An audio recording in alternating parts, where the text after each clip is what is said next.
Soy Gerardo Ferretis, maestro de muchas escuelas y generaciones de jóvenes y candidato a la Diputación Federal de Morena por el Distrito 7 de Tamaulipas, que comprende los municipios de Ciudad Madero, Altamira y Aldama. Esta es la lectura de México subordinado, la subordinación en la etapa neoliberal, escrita por el maestro Héctor Alejandro Mora Gallardo. México subordinado, la subordinación en la etapa neoliberal, parte 0314. Los tecos fachos estaban muy bien relacionados con los contrarrevolucionarios cubanos por intermedio de Guacardí, cuyo presidente era uno de los patronos de la Universidad Autónoma de Guadalajara, UAG, procurándose establecer una nueva santa alianza entre grupos de extrema derecha, y aquellos ultras no eran otra cosa sino terroristas. Los tecos eran fanáticos religiosos recalcitrantes constituidos como una sociedad secreta apta para vigilar y acechar desde la oscuridad, similar a otras tantas agrupaciones de extrema derecha que tuvieron su arquetipo hacia 1919 en la Fasi di Combattimento de Mussolini, grupos de terror autojustificados por ser de derecha, esto es, por estar ubicados a la derecha de Dios, combatiendo para que predominen los buenos creyentes. Los hermanos Antonio y Juan José Leaño, fundadores y directores de la Universidad Autónoma de Guadalajara, estaban muy bien relacionados en su santa alianza con grupos fascistoides de Europa, Centro y Sudamérica. Además de ser los consentidos del establecimiento estadounidense, de cuyo patrocinio gozaban y se enorgullecían. Al morir Lyndon B. Johnson, Antonio Leaño montó la segunda guardia junto al féretro y estuvo presente en un lugar privilegiado en la toma de posesión de Nixon.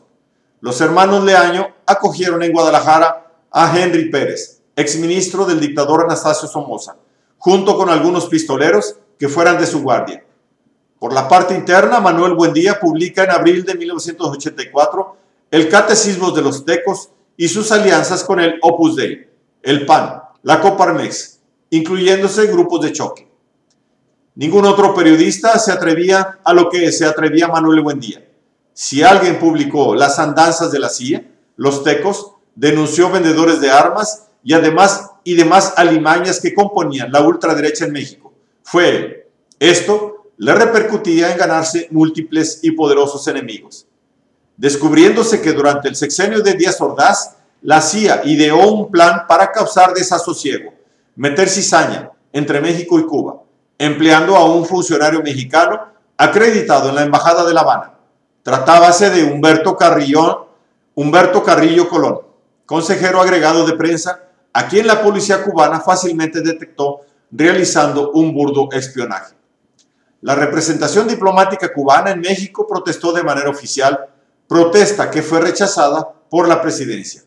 Espinoso caso que tuvo seguimiento en una nota escrita en el diario Granma, en la que se afirmaba categóricamente que Carrillo Colón era un agente de la CIA y que las inferencias recopiladas en la investigación hacían ver que actuaba en complicidad con otros funcionarios mexicanos, entre los cuales se encontraba Joaquín Cisneros, ni más ni menos que el secretario personal de Díaz Ordaz, persona a quien se dirigían los envíos de Carrillo Colón, los que se realizaban aprovechándose de la inmunidad diplomática.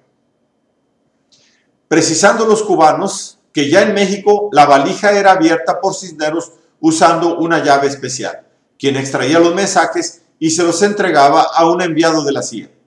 Alfredo Ríos Camarena, quien fungía como secretario de acuerdos, hacía las veces de asistente en tan, según ellos, tenebroso e importante proceder.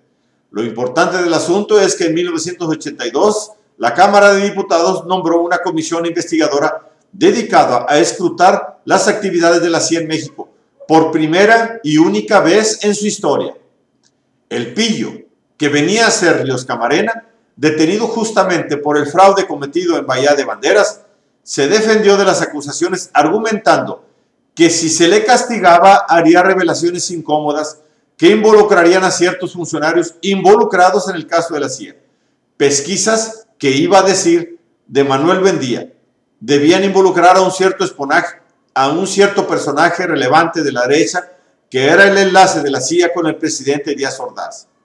Lo más probable es que esta fechoría de la CIA tenía un trasfondo más siniestro. En realidad, Carrillo Colón era un espía de pacotilla, realizando un espionaje de nimiedades. Pero en su emoción de ser espía de la CIA, debió sentirse el 007. La CIA lo empleó como señuelo para provocar un disgusto entre el anticomunismo de Gustavo Díaz Ordaz y Fidel Castro, quizás con la expectativa de que se llegasen a romper las relaciones diplomáticas. Fácilmente descubierto, era obvio que la CIA procuró así generar el conflicto, calculando que la ira de los cubanos provocaría asimismo el disgusto de Díaz Ordaz y fechoría consumada. La CIA no pudo haber utilizado, pues, los impulsos anticubanos de Gustavo Díaz Ordaz para llevarlo de la mano, sin que él se diese cabal cuenta hasta una grave decisión de gobierno.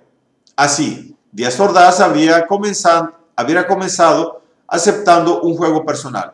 Su propio secretario particular se vio involucrado, que estuvo a punto de terminar en un error histórico. La CIA, según fama pública, no es ningún compendio de infalibles cerebros. Suele cometer tonterías. Pero cuando éstas alcanzan el grado de la estupidez, siempre hay que sospechar un doble juego. Tenderle un 4 a personeros suele ser una estratagema perversamente maquinada con el trasfondo de segundas intenciones de mayor relevancia que lo que a primera impresión o bajo la luz pública se aparenta. Los analistas de la época tendían a considerar que la presión que se sentía en México era para imponer un régimen de corte fascista. Temían que en México se impusiera un régimen similar a los gorilatos que iban apareciendo en Centro y Sudamérica. Pero en realidad se trataba de que se venía el neoliberalismo, un fascismo económico, si se quiere, pero aún manifestado bajo los parámetros democráticos.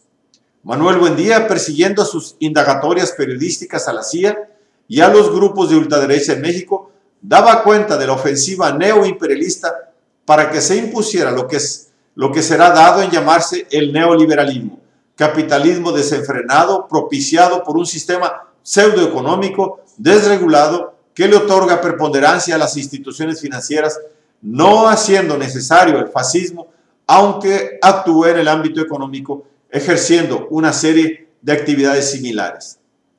Máxime su ligazón con el neocolonialismo, lo que implica el dar cuenta del empoderamiento de la libre empresa y su embate para apropiarse de las paraestatales de México, desplazando de manera contundente y definitiva al Estado de índole nacionalista. Tal asunto fue la última referencia y denuncia descubierta por Manuel Buendía.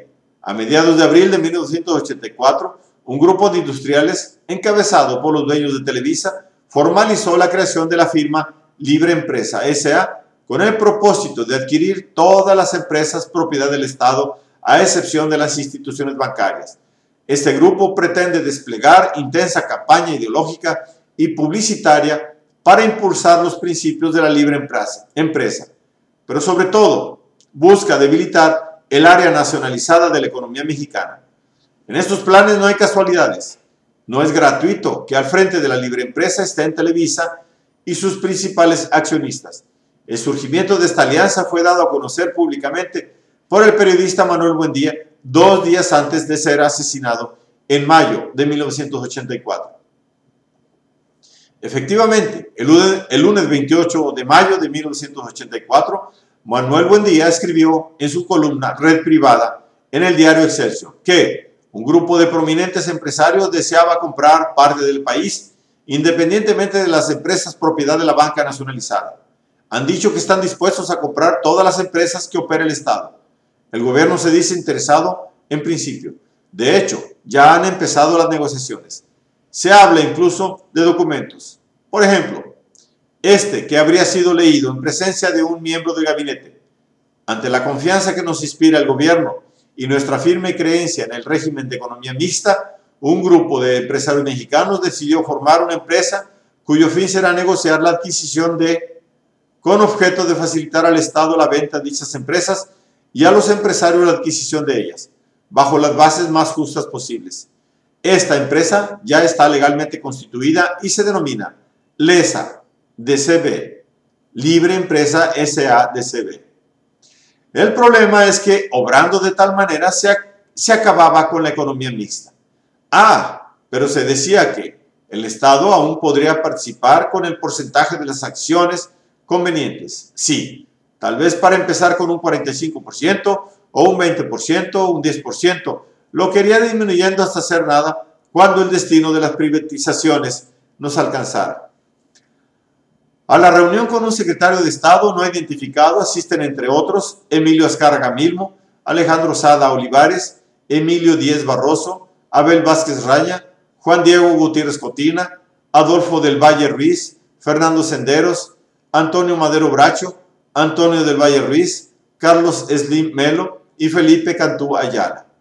Afortunados magnates, algunos de los cuales harían realidad su sueño dorado, convirtiéndose en los hoy afamados millonarios Forbes, a los que durante el transcurso del salinato se irán agregando otros más.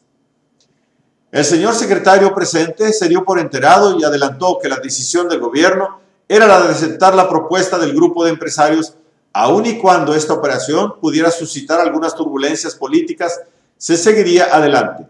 Todo estaría bajo control en un mundo que cambiaba a favor de la propiedad privada monopolista.